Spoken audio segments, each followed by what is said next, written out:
The last thing I'm going to cover, since I skipped it, since you guys were insistent on going to discipline, are one-on-ones.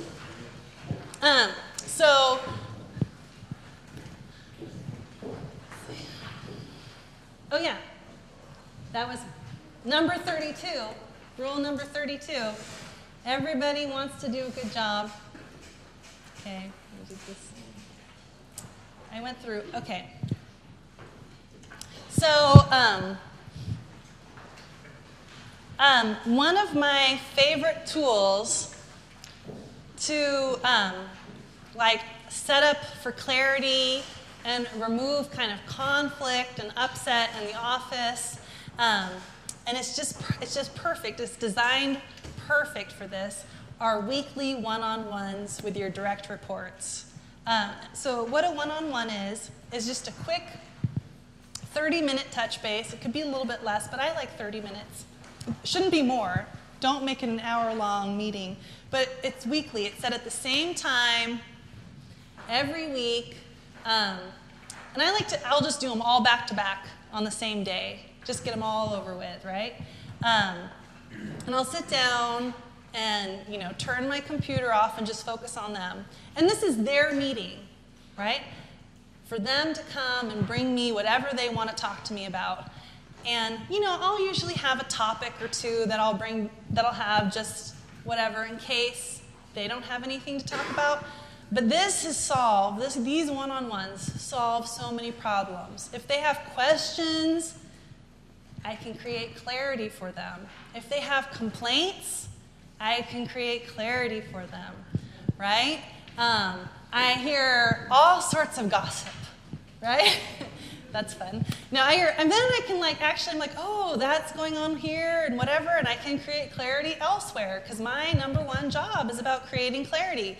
I hear what's going on in other departments all the time because I'm not in touch with everybody in all the other departments. I hear what's happening on the ground floor because I can't do it all, right? And I hear about upset that's happening between these two people, and I can coach people through it, right? This is when coaching happens. And this is my opportunity to have people start thinking, right?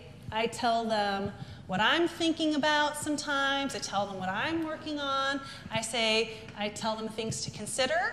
I show them different projects I have going on, stuff like that. So it's a super valuable time for their learning and growing. It's their meeting. And because of these one-on-ones, there's no conflict in our office, seriously. Because people, if they're upset, they're like, they can wait a couple of days until they meet with their manager, right? They know they can hold it in. They're like, well, I'll just wait until I can talk to Joe on Tuesday because I know I have that meeting with Joe, right? They're not going to blow up. If they don't like something that happened, they'll tell Joe about it and then Joe will tell his manager, and his it'll trickle up, right? That's the way it works. It's also a way to have things trickle down. Like if there's something to communicate, we share all the way down. It helps people use critical thinking skills. It's the most valuable meeting you could have in your organization. I highly recommend that you start them immediately. Yeah, it's one of the best things. Everybody will get along. You won't ever have to do discipline. It's perfect time for clarity. You don't, it's where you'll say the same thing over and over and over and over and over again. But it's already scheduled for you. Yeah? All right. I think that's 1, 2, 3, that's that simple. Boom. Okay, so I have some stuff for you guys if you want to get it, and then you'll be added to my newsletter. So I have a little ebook I wrote about the Entrepreneur's Guide to Hows and Whys of Delegation, and then I have that PDF process creator. that I can email to you if you text your email address to this phone number. So you can do that, and then you'll get subscribed to my newsletter after that.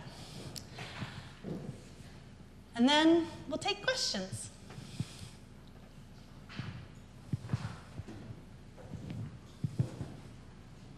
I know this was a lot of material to cover in such a short period of time. Yes? So when you start employees, is that part of the organizing business? What is that process like now? Do they meet with leaders to get the picture or the vision of where your company's going?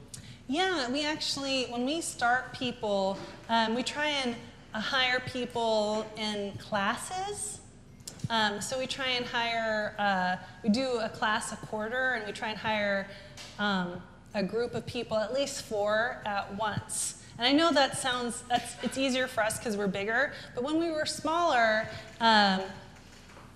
we would hire 1 or 2 people at a time, and that was just like, it's such a drain on the resources. You guys know, it's so hard to hire someone and train them and bring them on, right? That if you do the math and you look at it, hire 2 people. Seriously, hire 2 people, train them both at the same time.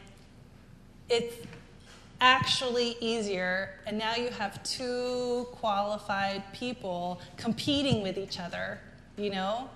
And yeah, it just makes it easier. But we do a training class that's a week long, like in a classroom, where we teach them their job, about the mission, our values, what our current objectives are for the quarter, all that stuff. 120. Yes?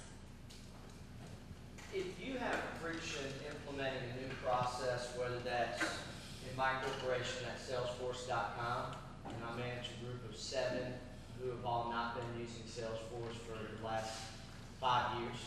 And when you see a new practice that the organization's invested in and decided it's going to make everybody more efficient, so it's happening, and you get a lot of kickback on that, and you spend some one-on-one time, what would be your next step, maybe the next switch you would flip to create change?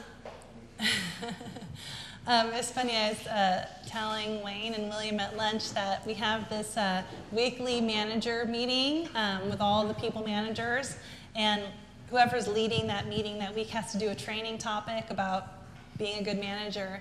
And this last week, one of the managers was doing a training topic about something I taught them, which was just shut up and do it.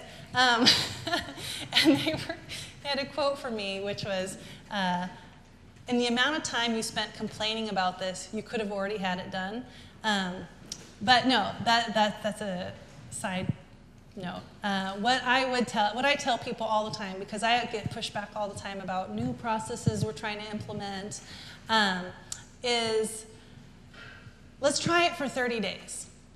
Let's just try it, right? When you tell people we're just going to try things and see how it works, they're not so invested in it.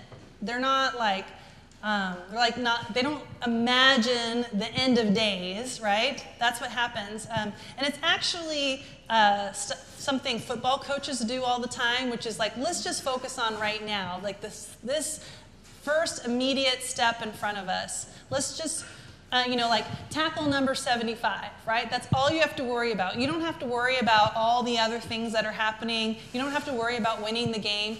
All you have to worry about right now is this very first play, tackle player 75, right? So with implementing a whole new process, it feels scary, It feels like, am I going to lose my job? Are they not going to need me anymore? Are they, all these questions come to mind, right? And, rightfully so. They might lose their job. It might be more effective. They don't need, they're not needed anymore. So instead of having them think through the future, right, which is scary and a bunch of unknowns, you say, no problem. We're just going to try it for 30 days, and then we'll reassess. You know, and I'd love to get your feedback after 30 days, right? And really, and like, I'm not saying this, you know, being full of crap or anything. I actually reassess after 30 days, and a couple of times we've thrown it out because it actually has been the wrong thing for us to do. But most of the time, we move ahead with it and everybody likes it. Because now they've created the habit and they see that it's not so scary, you know what I mean? Is that helpful? Okay. Yes? You're a COO of a large company and you've taken several companies through scaling up. What was it like the first time? What did it feel like to be at the helm of that company, just growing at that rapid pace? I felt like a kid who didn't know what the heck I was doing. That's what, like, honestly, that's what I felt like. I would come in and tell this guy who was like in his 50s, who'd given me a bunch of money, and, you know, and his, you know, business to take care of, like, I'm not qualified. I don't know what I'm doing here. Are you sure you want, like, he's like, no, you're doing great. Go for it. And I think that encouragement made all the difference, to be honest. So, yeah, the first time I was scared to death. But yeah. And I thought it was luck, to be honest. The second time, I was like, wait a second. This worked again.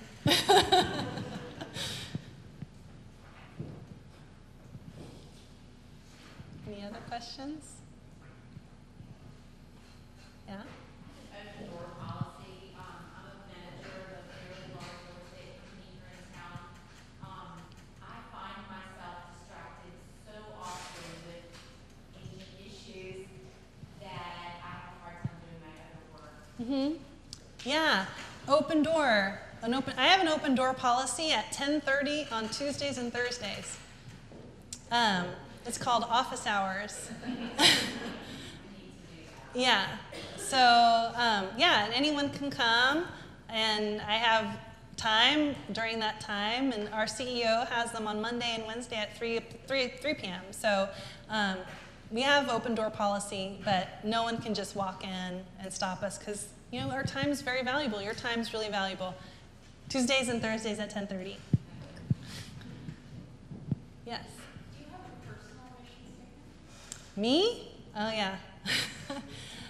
1,000 seeds of change. It means something to me. Like, I want, by the time I die, I want to make a difference, like a profound difference for 1,000 people so that they're like totally change the trajectory of their lives. And it means different things to different people, you know?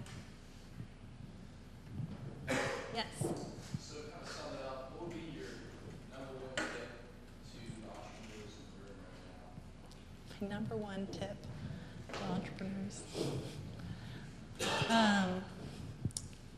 Gosh. I think the delegation, well, no. I mean, there's like the practical tips that like tomorrow, you can do it tomorrow, which is the delegation. You can do that tomorrow, and it'll free up your time for then you can focus on your mission, which is the real kicker, right? The mission is what's going to get you to the next level.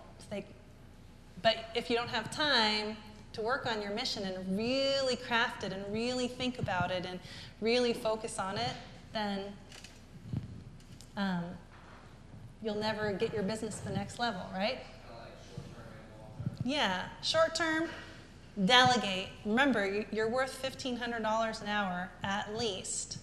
Delegate the rest. And now you have time for that high value item. First high value item you should tick off is your mission. Advice on running those one-on-one meetings. I mean, a lot of times, from my guys, it's hard to get information out. It's hard for them to go up and talk, or when you do, you gotta get the feeling of just telling what you want to hear. So give them real information that you make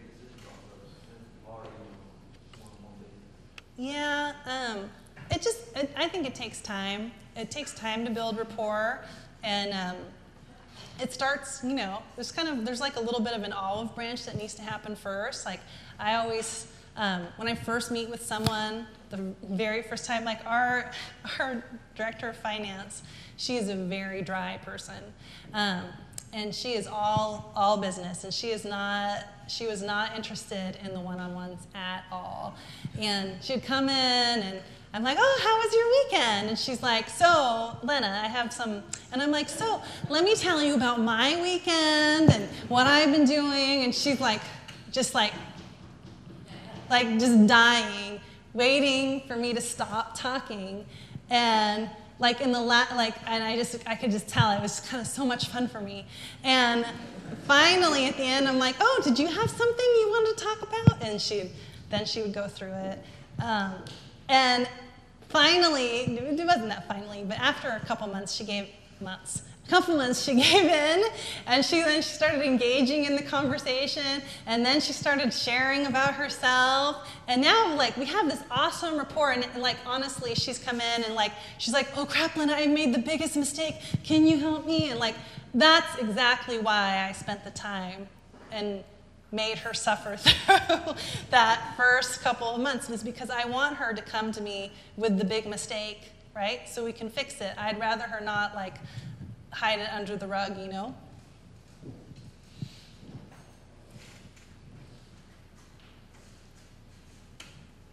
Yes? Could you briefly share about scheduling, time blocking, and even recess? Yeah. So in our office, we have something called recess and time block, which sounds like exactly what it is, recess, like the bell rings, and everyone goes out to play, and we have snacks. I'm so serious. We're very, like our office, we're very communal, and we have different suites for different parts of our business. Like we have our customer support team, they're in their own area, and engineers are in their own areas, just because of different reasons and for security and stuff like that. But we all like each other, and we all want to hang out, and we also need to get work done. And I started this, to be honest, we had time block before, which is communication silence for 90 minutes. It's our opportunity to work on projects. So basically everybody turns off their email and their phone and their instant message, and they don't talk to each other. They work on their projects. I call it an appointment with Entreport. You have an appointment scheduled with Entreport to get your work done, right? It's the project time. 90 minutes, twice a day. So we schedule that in, and everybody does it at the same time. So we don't have people, talking to each other while other people are trying to do the projects. It just is more effective that way. But then one March Madness, we had, someone come in and talk, about, like I said, I have flexibility with what time people come in the morning, I'm like flexible within a half an hour. Some people get there at 8:30, some people get there at 9, and anywhere in between. So for like 45 minutes, I heard the same conversation over and over and over again about the freaking March Madness games. And I'm like, that's it. I can't take it. So I started recess, which is basically an opportunity for us all to go outside and have some fresh air and a snack and to talk about March Madness or whatever else it is we're going to talk about, and throw the Frisbee around, and then come back in before time block so we can focus and get our work done, right? And we do recess twice a day. And it's great. Actually, everybody really likes recess.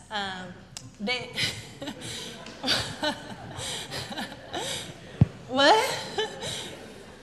But and I don't know the laws in Louisiana, but in California, we're supposed to have, everyone's supposed to be allotted 2 15-minute breaks a day, plus their meal break.